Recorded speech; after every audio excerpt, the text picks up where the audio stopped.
Hey guys, welcome to the first video in this new series called Bridge Analysis. In this series, I'll be watching a couple competitive games and analyzing what I do well, what I do poorly, and how I can improve for future reference.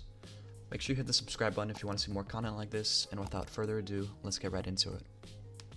I'm teamed with a Nintendo fan, and we are playing Korea Bridge or No Girls Allowed and OG Willie, a very strong team. Nintendo is on defense, so I'll be rushing and trying to hold pressure to allow him time to finish the hippo. Urban Hippo is a very fast hippo, so I know I only need to hold for around 10 seconds. What I'm doing right now is trying to A, improve our bridge so we have an easy way to get to the center, and B, get high ground so I have the upper hand in the fight against Willie.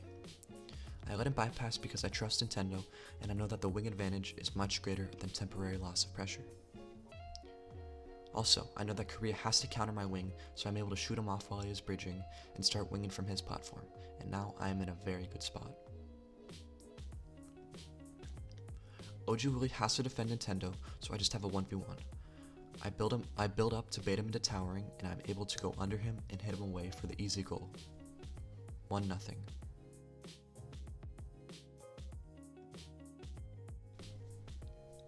I trust Nintendo to defend OG, so all I have is the 1v1 against Korea. I'm able to get him, so now I'm holding pressure to allow Nintendo to patch and then meet me at their side. They both make the mistake of pushing me, so I am able to drop down.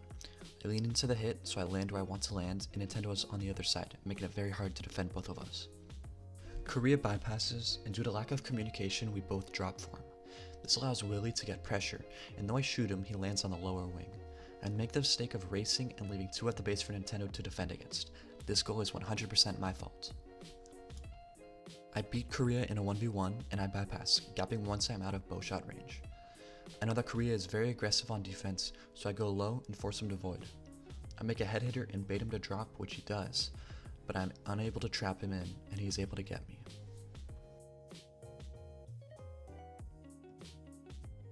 I get Korea again and drop low, but unfortunately, I get suicided. In the future, knowing that he is aggressive and suicides frequently, I should fall back and stay closer to the bridge, perhaps tunneling or changing sides. This would then put me in a more advantageous position to score. Unfortunately, we get scored on for the final goal. For this game, some things I did well are establish a strong wing early with good pressure, PvP well and gain pressure frequently, win 1v1s consistently at their base for the score. However, I did make some crucial mistakes as well that cost us the game.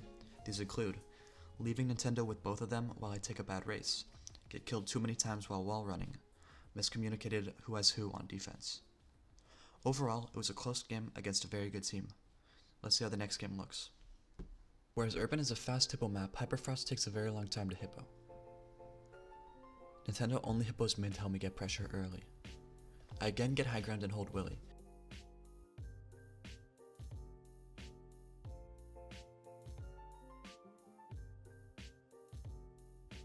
I make the mistake of falling off, but he falls off too, and I'm able to get a wing started.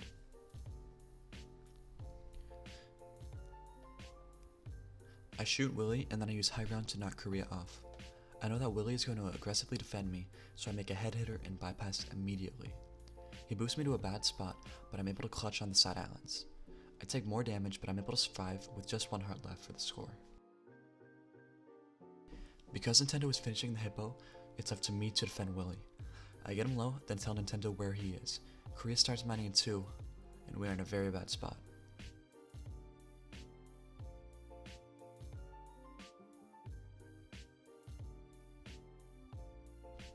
We get both of them, but Korea gets a wing started.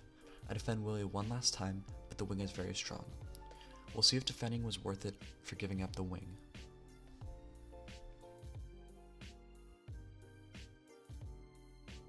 Because both of them go on the wings, I tell Nintendo to race it. The fastest way to score is through the top, so my objective is to stall, not kill. I am able to delay both of them long enough for Nintendo to score. I make the mistake of letting Korea get on the side island.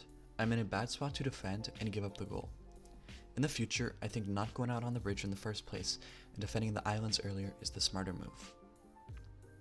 I let Willie go temporarily and tell Nintendo to bypass. I then fight Korea immediately, so he has to focus on me and not Nintendo. I die on purpose in void to defend Willie, and since Korea was defending me, Nintendo is able to score. Overall, I feel I played much better this game. I was able to develop some good bypasses for offensive pressure, and my defense was better as well. I also had a good scoring game. I have to work on defending the side islands better by being more aggressive instead of waiting for them to come to me. I also need to work on communicating with Nintendo better, as I put them in some hard spots to defend at points. Thank you guys for watching the first episode of Bridge Analysis. Subscribe if you want to see more content like this. Also, follow me on Twitch, link in the description. See you guys next time.